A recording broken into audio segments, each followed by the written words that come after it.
And we're back with Amazon Original Utopia, Episode 2. Here we go into a cold open of the collector minus some brain matter, his Tinder date, who also isn't in good shape, and Jessica Hyde rummaging through their things trying to find the Utopia manuscript.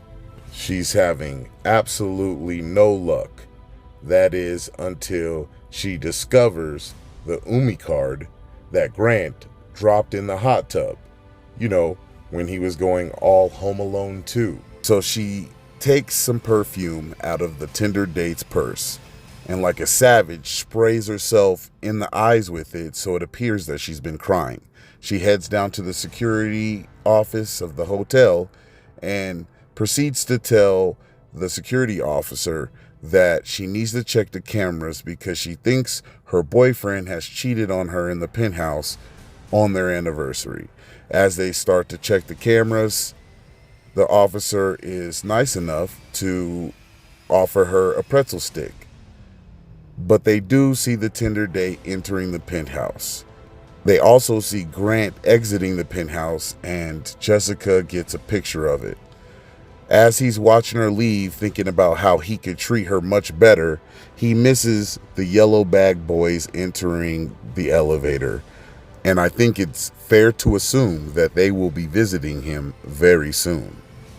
Later, a housekeeper finds droplets of blood on a floor, only to look up and see that it is coming from the ceiling, and she screams. The gang arrive back at Wilson's house, and they meet his father and his little sister who are watching a movie. Introductions occur, and Wilson tells his father that they are going out to his bug out shelter, and that's where they head. When they get down into the shelter, they see that Wilson is a definite doomsday prepper. He has tons of food goods and stores. He has Utopia conspiracy stuff all over the walls, and Sam is very, very impressed. While Sam is sketching the image she saw on the page from Utopia, Wilson calls her over to see something he found in an eye from Dystopia. He's not sure what it is. That's when Becky hops up and explains that it is the Deals virus, which causes a degenerative syndrome in the nervous system. And it ironically looks exactly like the scar that she had below her ear on her neck. And she says that Dystopia predicted it 2 years before the first real world outbreak. And that's when Ian mutters, "Do we even know that Dystopia actually predicted it?" And the group looks back at him like he is crazy and start to question if he really believes in Utopia. He says he does, and to prove it, he shows them the picture of the panel he was able to get. So they print it out and start to study it. And it isn't long before Becky realizes that one of the raindrops is misshapen. When they look closer, they realize that it is another disease, and they become very excited. And at that same moment, Ian pops up, and he says, "This is our undoing." They don't understand at first, but then he points to the trees in the margin, and you can see that it does say, "This is our undoing." And with all those revelations, they finally toast to being the ones that are going to save the world. The next morning, we join this John Cusack-looking guy that goes by the name of Christie, and he is on his way to work. He is the type of fella that rides a bike versus drives a car, and who also has his name on the building he works at. He runs a pharmaceutical company that has recently created a synthetic meat called Simpro, and he's on his way to an interview about it right now. The interview starts as well as could be. That is until the reporter asks if it's safe and if they've done enough testing on the meat. Christie says that not only has it been tested, but him and his son eat it every weekend with their family, and his son approves that message.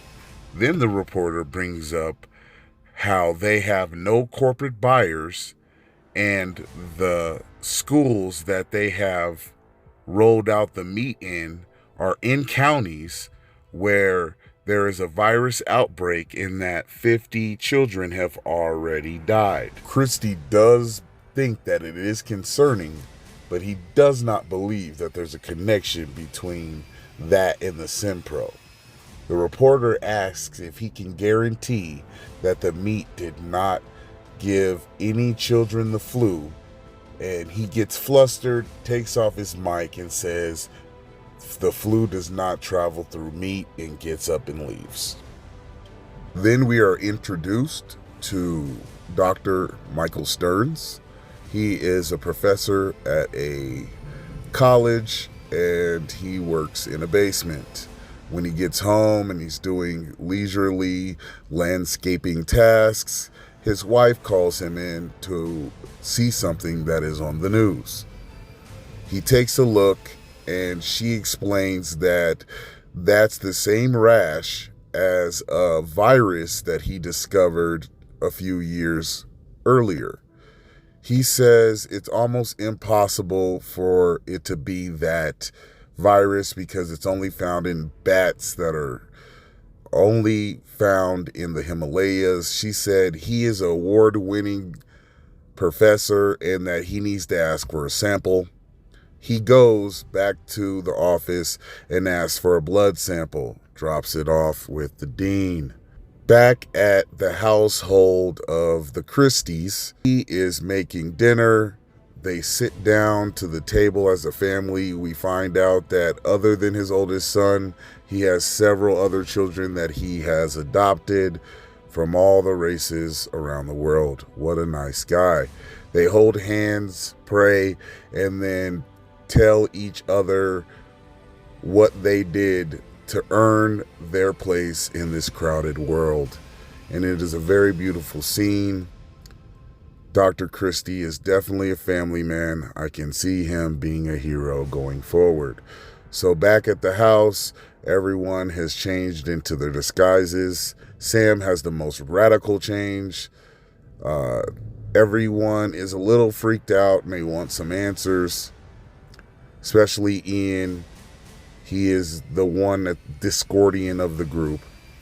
So they sit down, and Jessica Hyde explains her story as Wilson wakes up.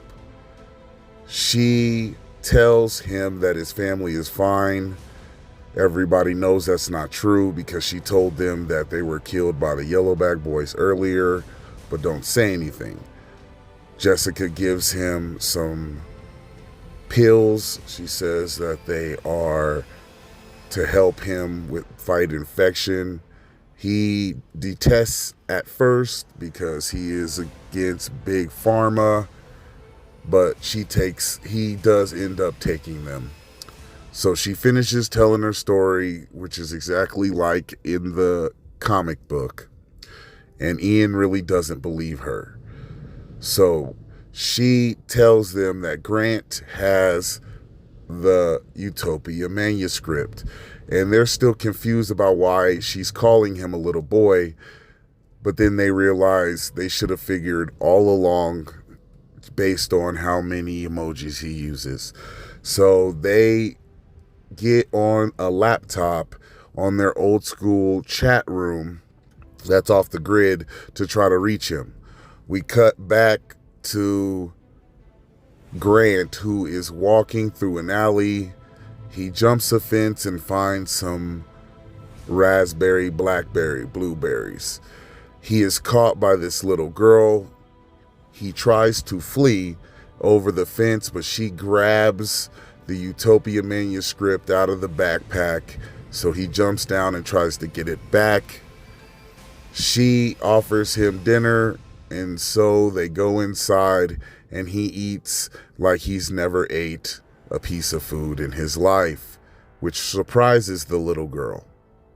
We find out that her mom adopted her as well, and she's used to dealing with kids in the system, so she offers him a place to stay for at least the night, and she takes him up to the room, gives him some jammy jams, tells him that he is safe. What a wonderful woman. Gives him the jammy jams and then tells her daughter to give him back his manuscript. We cut back to the house, and they are still confused on what's going on. Ian says he doesn't want to stay here. He does not believe she's Jessica Hyde. All of this is make-believe, and that she probably killed everyone. But she proves it by showing a little star that's on Jessica's face in the comic, and then one that's on her very skin. She said her dad gave it to her to protect her. They start looking at the one panel they have from Utopia, and they start to see the T scar on the child's forehead, which they first thought was a cross. Ian still doesn't believe. He says he is going to leave and probably call the cops. But Jessica says she cannot let him do that, and she tries to impress on him that it's very important that he does not leave by putting a gun in his face. Sam is trying to be the voice of reason and tells him not to leave. Ian's trying to be tough. He is not going all out without a fight. He says she's just going to have to shoot him. If you don't listen to me, there will be consequences. To undo the undoing. Stop listening to her and listen to me. Jessica is becoming impatient. Sam is becoming hysterical. Ian finally sits down, and for his trouble, Sam gets shot in the face. Everyone is shocked. They call her a murderer. She says she subtracted her and gives them one more badass line. You're in a new world now. Mine. Boy. And there you have it. Utopia. Season 1, Episode 2, in the bank. Make sure you subscribe to see where all this goes. Because if you don't, Jessica Hyde just might roast you with one of her sick-ass one-liners.